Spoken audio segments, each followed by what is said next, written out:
नमस्कार, बहुत बहुत स्वागत है आपका आयुर्वेद पर आधारित हमारे इस बेहद खास कार्यक्रम स्वस्थ विचार में। मैं हूं आपके साथ, आपका साथी विकास। दर्शकों, स्वस्थ विचार एक ऐसा कार्यक्रम है जिसमें आपको तमाम ऐसी जानकारी दी जाती है जो आपके लिए न केवल लाभदायक ही होती है बल्कि आपके लिए अतुलनीय, एक अचूक रामबाण के तौर पर वो काम करती है। वो राय, वो सलाह जो आपको एक स्वस्थ शरीर की ओर ले जाती है, स्वास्थ्य की ओर ले जाती है। क्योंकि हमारे कार्यक्रम का नाम है स्वस्थ विचार। जब विचार और मानसिकता हमारी स्वस्थ रहेगी तो कहीं ना कहीं हम सोच भी अपनी वैसी ही रखते हैं, और स्वस्थ मानसिकता के साथ लिया गया निर्णय, लिए गए तमाम वो सोच, वो जो काम जो हम करते हैं स्वस्थ मानसिकता के साथ, वो हमारे हमेशा सफल होते हैं। और ये सब तब होता है जब हमारे अंदर जागरूकता होती है अपने स्वास्थ्य, अपने सेहत के प्रति। इन सब विषयों में हमारा मार्गदर्शन करते हैं जाने माने आयुर्वेद के ज्ञाता, गायत्री सिद्ध पंडित श्री लक्ष्मण दास रतन भारद्वाज जी। चलिए सबसे पहले गुरु जी का स्वागत करेंगे, कार्यक्रम की शुरुआत करते हैं। गुरु जी नमस्कार। नमस्कार। दर्शकों, आप सभी लोगों को मैं यही सलाह दूंगा और ये अनुरोध भी करूंगा कि जब भी आप इस कार्यक्रम को देखने बैठें तो कॉपी और पेन लेकर ज़रूर बैठा करें। जो भी नुस्खे आपको बताए जाएं उनको आप लिख ज़रूर लिया करें। यदि आपके साथ किसी प्रकार का रोग है, कोई भी शारीरिक कष्ट है, सीधे तौर पर आप इस कार्यक्रम से जुड़ सकते हैं। फ़ोन उठाएं, हमें कॉल करें, या आप हमें व्हाट्सएप के ज़रिए संदेश भेज सकते हैं। नंबर आपके टीवी स्क्रीन पर है। चलिए आगे बढ़ते हैं और शुरू करते हैं अपने नए विषय पर चर्चा। गुरु जी, आज के इस अंक में हम बात करने जा रहे हैं सिर दर्द को लेकर। सिर दर्द एक ऐसा विषय है जिस पर कभी भी व्यक्ति काम कर रहा हो, घर में हो, सिर दर्द कभी भी हो सकता है। लेकिन सबसे ज़्यादा सिर दर्द तब होता है जब तनाव ज़्यादा हो, या काम का बोझ होता है, या फिर किसी अन्य प्रकार की वो दुविधाओं में फंसा होता है। बहुत सारी चीज़ें होती हैं जिसका कारण होता है सिर दर्द। सिर दर्द जब होता है, ऐसे में बाज़ार से मामूली दवाएं ली जाती हैं जिससे उस समय तो सिर दर्द ठीक हो जाता है, लेकिन वो सिर दर्द आगे बढ़कर कई रोगों को उत्पन्न करता है। तो सबसे पहले मैं जानना चाहूँगा कि आखिर सिर दर्द को नज़रअंदाज करने पर कौन कौन से लक्षण और कौन कौन से रोग उत्पन्न हो सकते हैं, और सिर दर्द का सबसे बड़ा मुख्य कारण है क्या? देखिए, सिर दर्द होने का कारण एक नहीं, इसके अनेक कारण जी। पहला कारण तो है कि यदि नज़ला आपके दिमाग के अंदर जम गया, सिर दर्द होगा। दूसरा कारण है कि आपकी पाचन शक्ति पूरा काम नहीं कर रही है, खाया पिया पेट में सड़ता है और गैस जाके दिमाग में रुकती है, सिर दर्द होगा। अब आपको ज़्यादा ठंड लग गई, नस के अंदर खून का क्लॉट बन गया, दर्द होगा। आप काम की थकावट से इतने थक गए कि आपकी आंख में नहीं खुल रही, भयंकर सिर दर्द हो रहा है। दर्द चाहे आपको किसी भी किस्म से है, इसका मेन मुख्य कारण होता है पेट से। यदि पेट आपका नॉर्मल साफ है तो आपको कोई रोग नहीं है, परंतु जब पेट पूरा साफ नहीं होता तो फिर रोगों की भरमार लगती है। कभी भी किसी को सिर दर्द हो तो उसको चाहिए कि 2 दिन के लिए अन्न बिल्कुल त्याग दें। केवल गाय के दूध का प्रयोग करें। गाय का दूध भी 15 से 18 डिग्री गर्म हो, इससे ज़्यादा नहीं, और ठंडा भी नहीं, और इसमें शहद मिला के पिए। 1 गिलास पीने में कम से कम आधे घंटे का समय लगाए। जब इस प्रकार वो दूध पिएगा तो उसको दस्त लगेगी, और दस्तों में जितना भी आपके सिर के अंदर पेट में नज़ला था वो पिघल करके दस्तों के द्वारा बाहर निकलेगा। अब गाय के घी को हल्का गर्म करके कानों के पास, ये जगह इसको कनपट्टी बोलते हैं, यहाँ पे मालिश करें। इसके मालिश करने से जो नज़ला आपका अंदर जमा हुआ था, जिससे सिर दर्द था, वो पिघलेगा, और नाक के रास्ते आपको जैसे बारिश होने पे पहाड़ों से पानी रिश्ता है, ऐसे नाक से पानी निकलेगा। तो उसको रोकना नहीं, उसको जितना बहता उतना बहने दो, और दूध के ऊपर निर्भर हो जाओ। प्यास भी लगे तो भी ज़्यादा कर दूध ही पियो। और दूध गाय का या बकरी का होना चाहिए, भैंस का या डेयरी का दूध जो आर्टिफिशियल दूध है वो देंगे तो नुकसान करेगा। यदि दूध गाय का बकरी का मिलने में आपको असुविधा है तो आप सोयाबीन का बना सकते हैं। सोयाबीन के दूध बनाने के 3 तरीके हैं कि सोयाबीन को कच्ची को पिसा करके पानी गर्म करने लगे, जब पानी उबल जाए उबाली देने लगे तो उसमें थोड़ा थोड़ा जो सोयाबीन पिसा के आपने उसका मैदा बना रखा उसको एक एक चम्मच उसमें डालते जाएं, घोलते जाएं।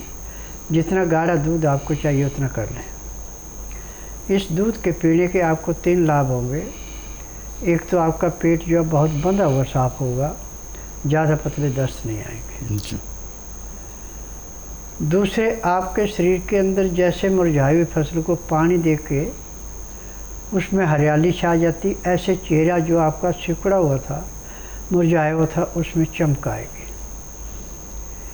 और तीसरा इसका सबसे बड़ा फ़ायदा है कि आंतों को साफ करने के लिए, लीवर से ज़बरदस्ती काम करवाने के लिए, पैंक्रियास से इंसुलिन बनाने के लिए, पित्ते के तेजाब को कंट्रोल करने के लिए और गुर्दे से पूरी पाचन शक्ति का जो खाया पिया उसको टट्टी साफ खून में बदलने के लिए ज़बरदस्ती काम कराती है। और दूसरा तरीका इसका कि सोयाबीन को पहले पानी में भिगो दे कम से कम 8-10 घंटे और गर्म पानी में भिगोना।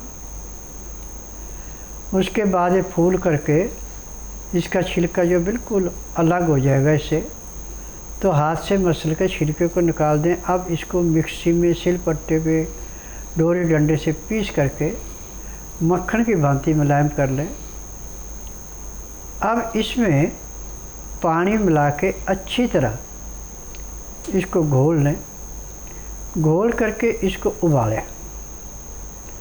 जब 2 उबाली आ जाए तो इसको छान लें। जो छान करके निकला इसका दूध है, और जो इसका कचरा बचा इसको आप आटे मिला के रोटी भी खा सकते हैं। अब इस दूध का हफ्ता 10 दिन तो आपको टेस्ट अच्छा नहीं लगेगा। हफ्ते के बाद आपको दूसरा दूध अच्छा नहीं लगेगा इसके अलावा। अब तीसरा तरीका है इसका कि आपने जल्दी दूध बनाना, ना आपके पास सोयाबीन पीसी हुई है ना भिगोई हुई है, तो आप सोयाबीन को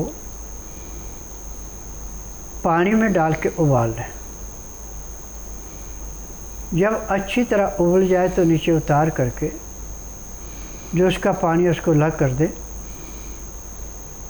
अब इसका छिलका मसल करके अलग कर दें। अब इसको सिलबट्टे पे डोरे डंडे से मिक्सी में जैसे आप पीसना चाहें ऐसे पीस लें। पीस करके अब इसके अंदर आप ताज़ा पानी मिला के फिर इसको दोबारा उबालें। उबाल करके जब 2 उबाली आ जाए तो नीचे उतार के इसको छान लें। छान करके जो आपका पानी निकला इसका वो आपका दूध है, और जो इसका कचरा बचा उसको आटे मिला के आप खा लें। तो इससे जितना आपका पेट अच्छा साफ होगा उतना ही आपका सिर दर्द कम होगा। चाहे नज़ले ज़ुकाम से है, चाहे नज़ले जमने से है, चाहे गैस से है, चाहे आपके दिमाग के अंदर टेंशन से है, किसी भी चीज़ से है, हर किस्म के रोग को समाप्त करने के लिए सोयाबीन का दूध और गाय का दूध अमृत के समान है। मेरा नाम सीमा है सर, और मैं सोनीपत से आई हूँ। पहले तो मेरे सिर में बहुत ज़्यादा दर्द रहता था, तब स्टार्टिंग में दीनदयाल से दवाई खाई। वहाँ उन्होंने सीटी स्कैन किया और भी टेस्ट हुए छोटे मोटे, तो वहाँ से भी कोई फ़ायदा नहीं हुआ। उसके बाद में अभी अक्टूबर से छाती में ज़्यादा दर्द रहने लगा और लगातार बढ़ता ही जा रहा था। तो सीटी स्कैन वो तो पहले हो ही चुका था, तो उन्होंने तो कोई बताया ही नहीं था। और यहाँ आने के बाद जैसे ये टेस्ट अपने सारे जो हो चुके हैं, छाती के भी जो पूरे टेस्ट हो गए थे, तो उनमें भी कोई दिक्कत आई नहीं। RML हॉस्पिटल में जो टेस्ट करवाए थे उनमें भी कोई दिक्कत नहीं आई। और अब यहाँ गुरुजी के पास, फिर हम आखिरी में यहाँ गुरुजी के पास आए हैं तो उन्होंने बताया कि गैस्ट्रिक प्रॉब्लम थी और अभी 3 महीने से तो काफ़ी आराम महसूस होया और अब तो बिल्कुल ठीक हूँ मैं। मेरा नाम मंजू पवार है। मैं मध्य प्रदेश की रहने वाली हूँ, इंदौर से हूँ। और मेरे को 2015 में हार्ट का प्रॉब्लम हुआ था, सीने में दर्द हुआ था। एंजियोग्राफी करवाया तो उसमें 90% ब्लॉकेज निकला। फिर डॉक्टरों ने एंजियोप्लास्टी किया। फिर उसके मेडिसिन लेने के बाद से ही मेरे बॉडी में बहुत प्रॉब्लम रहने लग गया और धीरे धीरे किडनी का प्रॉब्लम बढ़ गया और उससे मेरी बॉडी में पानी ज़्यादा बढ़ने लग गया और तो मैं धीरे धीरे सूजने लग गई। जैसे जैसे एलोपैथिक लेती गई वैसे वैसे मेरी किडनी और डैमेज हो गई, किडनी डैमेज होने लग गई, पोटेशियम बहुत बढ़ने लग गया, प्रोटीन बॉडी से बहुत निकलने लग गया और क्रिएटिन मेरा बहुत बढ़ने लग गया। तो समझ में नहीं आ रहा क्या करें। फिर ऐसे ही देखते देखते टीवी में मुझे पता चला, बाबा जी का प्रोग्राम आ रहा था। मैंने प्रोग्राम देखा, बस तब से मानस बनाया, मैं यहाँ आई। फिर उसके बाद से मैं स्टार्टिंग में तो मेडिसिन लेते नहीं बने, परंतु 15 दिन में ही मुझे 45% आराम हो गया था। हालांकि दवाई लेने में बड़ी तकलीफ़ हुई थी, परंतु परहेज भी इनके बहुत थे, परहेज भी मैंने ईमानदारी से करे तो 15 दिन में 45% आराम हुआ। मेरा क्रिएटिन, प्रोटीन, पोटेशियम ये सब बॉडी का सब नॉर्मल है और आई दूसरे दिन से ही मेरी बॉडी का पानी पूरा सूख गया, मेरी बॉडी पूरी नॉर्मल हो गई और आज मैं पूर्णतः स्वस्थ हूँ। आगे बढ़ते हैं, चलिए सवालों का सिलसिला शुरू करते हैं और पहला व्हाट्सएप मैसेज हम ले रहे हैं बस्ती उत्तर प्रदेश से। इन्होंने अपना सवाल किया है रमेश जी ने कि इनकी उंगलियों में और पैरों में एक प्रकार का कंपन होती है और बताते हैं कि प्राणायाम और ये त्रिवेणी जो गुरुजी के माध्यम से बताई जाती हैं चीज़ें, इसको अब इन्होंने शुरू कर दिया है। थोड़ा सा लाभ है लेकिन ये कंपन ठीक नहीं हो रही है। देखिए, योग से यदि आपको 2 महीने में या 3 महीने में लाभ होता है तो नाड़ी परीक्षण करवाने से जिस दिन आप आश्रम में आएंगे उसी दिन आपको 15 से 20% आराम मिल जाएगा। यहाँ पे आने का नियम है कि बुधवार की मैं छुट्टी रखता, बुधवार नहीं आना, गुरुवार से लेके मंगलवार के बीच में आना। जिस दिन आना उस दिन रात्रि 10 बजे तक खा पी के दातन कूड़ा करके बड़ी इलायची मुंह में रख के चूसते रहें। सुबह 9 से 10 के अंदर अपना नामकरण कराएं। 10 से 12 में नाड़ी परीक्षण करूँगा। नाड़ी परीक्षण में पैर के तलुए से सिर के बाल तक की MRI, CT scan, x ray, ultrasound, ECG, sonography सब कुछ 5 सेकंड में हो जाएगा। उसमें जो भी कमी शरीर के अंदर पाई जाएगी, दवाइयाँ खाने की हैं, पीने की हैं, मालिश करने के तेल हैं, आँख में, नाक में, कान में डालने की दवाइयाँ हैं, ये दवाइयाँ खाते हैं और शाम को 3:30 बजे एक्को प्रेशर कराते हैं। तो जो आपके हाथ पाँव की उंगलियों में कंपन है इसमें कम से कम 15 से 20% की कमी आ जाएगी। और फिर जैसे यहाँ पे मालिश कराई, दवाई खाई है, एक्को प्रेशर किया, ऐसे करेंगे तो 15 दिन में आपकी कंपन बिल्कुल समाप्त हो सकती है। फिलहाल दर्शक जुड़ गए हैं हमारे साथ लाइन पर, आइए उनसे बात करते हैं और जानते हैं क्या है समस्या। हेलो। हेलो, नमस्कार, क्या नाम है आपका? रीना। रीमा जी, कहाँ से बात कर रहे हैं आप? हम नोएडा से बात कर रहे हैं जी, अपना सवाल पूछें, क्या समस्या है आपकी? समस्या ये है कि जो छाती होती है सीने के दिल की साइड के बीचों बीच जी, और दिल की उल्टे हाथ की तरफ पर इतने हिस्से में 3-4 इंच के हिस्से में ऐसा होता था कि जैसे बर्फ किसी ने यहाँ पर बर्फ रख दिया और ठंडेपन का एहसास होता था। सीना बिल्कुल ठंडा हो जाता है बाईं साइड में? हाँ जी, बाईं साइड पर हो गया था और वहीं से ही फिर दर्द हुआ था, बहुत तगड़ा दर्द हुआ था। तो मैंने डॉक्टर को दिखाया, CT स्कैन कराया, कुछ नहीं आया। फिर मैंने सोचा कभी कोई दिल में दिक्कत हो तो मैंने ईको भी कराई, उसमें भी कोई कुछ नहीं आया। तो अब तक दिक्कत होते 6-7 साल हो गए, अब तक ये मुझे दिक्कत है, तो इसके क्या करा जाए? और टेस्ट रिपोर्ट्स पर कुछ भी नहीं आ रहा है गुरुजी? देखिए, टेस्ट रिपोर्टें जो होती हैं ये एक किस्म का धोखा देने वाला काम है, पैसा बर्बाद करने का है। जितनी भी लैब में टेस्ट करने की, इनमें झूठी रिपोर्टें लिखी जाती हैं, कोई सच्ची रिपोर्ट नहीं होती। ना ही इनको इतना तजर्बा होता है, क्योंकि आजकल जो भी ये टेस्टिंग या डॉक्टर बनते हैं ये सारे प्राइवेट संस्थाएं बनी हैं, वो इनको जाली सर्टिफिकेट बना के दे देते हैं, सिखाते कुछ है नहीं तो क्या निकालेंगे। सबसे अच्छा है कि यदि आपने अपने रोग से मुक्ति पानी है तो यहाँ पे ना तो कागज पत्तर लेके आना, ना मुंह से बोलना है। आप बुधवार छोड़कर गुरुवार से लेके मंगलवार के बीच मेरे आश्रम में आइए। जिस दिन आश्रम में आना उस दिन रात्रि 10 बजे तक खा पी के दातन कूड़ा करके बड़ी इलायची मुंह में रख के चूसती रहें। सुबह 9 से 10 के अंदर अपना नामकरण कराएं। 10 से 12 में नाड़ी परीक्षण करूँगा। नाड़ी परीक्षण में पैर के तलुए से सिर के बाल तक की MRI, CT scan, x ray, ultrasound, ECG, sonography सब कुछ 5 सेकंड में हो जाएंगे। उसमें जो भी कमी आपके शरीर के अंदर पाई जाएगी दवाइयाँ दी जाएंगी। दवाइयाँ खाने की हैं, दवाइयाँ पीने की हैं, मालिश करने के तेल हैं, आँख में, नाक में, कान में डालने की दवाइयाँ हैं। इन दवाइयों को यदि आप लेते हैं, परहेज करते हैं और शाम को 3:30 बजे तक रुकते हैं तो जिस दिन आप आश्रम में आएंगे उसी दिन आपको कम से कम 15 से 20% का आराम भी मिल जाएगा।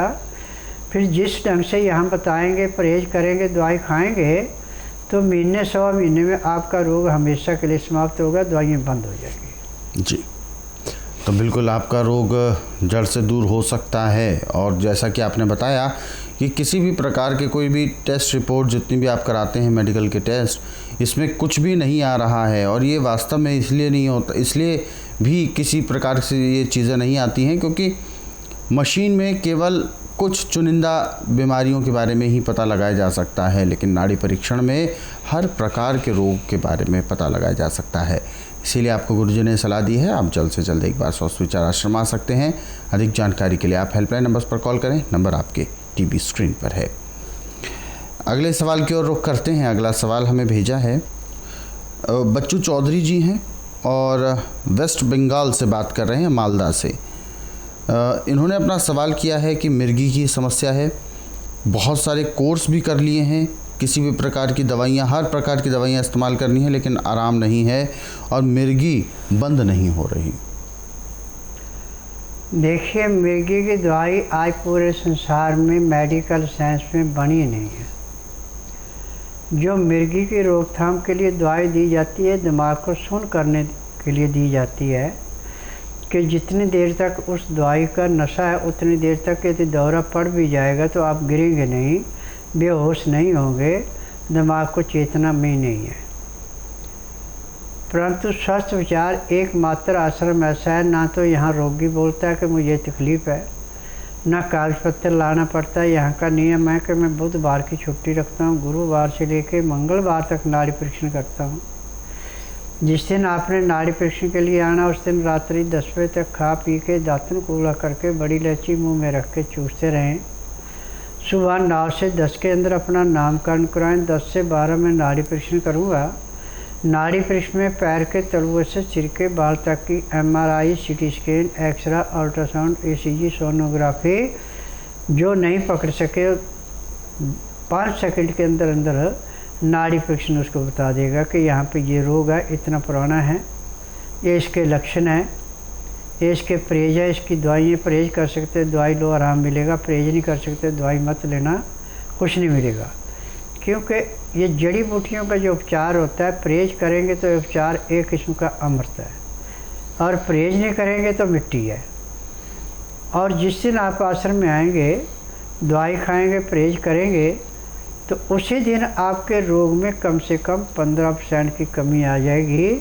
और जिस दिन आश्रम में आएंगे उसके बाद आपको दौरा नहीं पड़ेगा। दौरा पड़ भी गया तो जो दवाई आपको नाक में डालने की दी जाएगी, जैसे नाक में दवाई डाली तो उसी टाइम होश में आ जाएंगे। ऐसे मिर्गी का दौरा पड़ने के बाद 1.5 2 घंटे रोगी को होश नहीं आती। होश में आने के बाद भी उसका शरीर टूटता है। परंतु जैसे नाक में दवाई डाली जाएगी, दवाइयाँ खाने वाली खाई जाएंगी, तो नाक में दवाई डालते 2 सेकंड में आदमी उठ के बैठ जाएगा और जो थकावट थी वो थकावट नहीं होगी। दर्शकों, हमारे इन कार्यक्रमों को आप विशेष तौर पर देखना चाहते हैं, समझना चाहते हैं तो आप YouTube के ज़रिए देख सकते हैं। हमारा YouTube चैनल स्वस्थ विचार सेहत की बात, इस YouTube चैनल को आप सर्च करें, सब्सक्राइब करें और इन कार्यक्रमों को ज़रूरतमंदों तक शेयर ज़रूर करें। फिलहाल कार्यक्रम में वक्त इशारा कर रहा है विराम देने का। गुरु जी, आप हमारे स्टूडियो में आए, कीमती मार्गदर्शन दिया, बहुत बहुत धन्यवाद। दर्शकों, आज के इस विशेष कार्यक्रम में बस इतना ही। आप सभी लोग स्वस्थ रहें, निरोगी रहें, इन्हीं शुभकामनाओं के साथ हम आपसे लेंगे इजाज़त। अगले अंक में आपसे फिर होगी मुलाकात एक नए विषय के साथ। तब तक के लिए मुझे दीजिए आज्ञा। नमस्कार।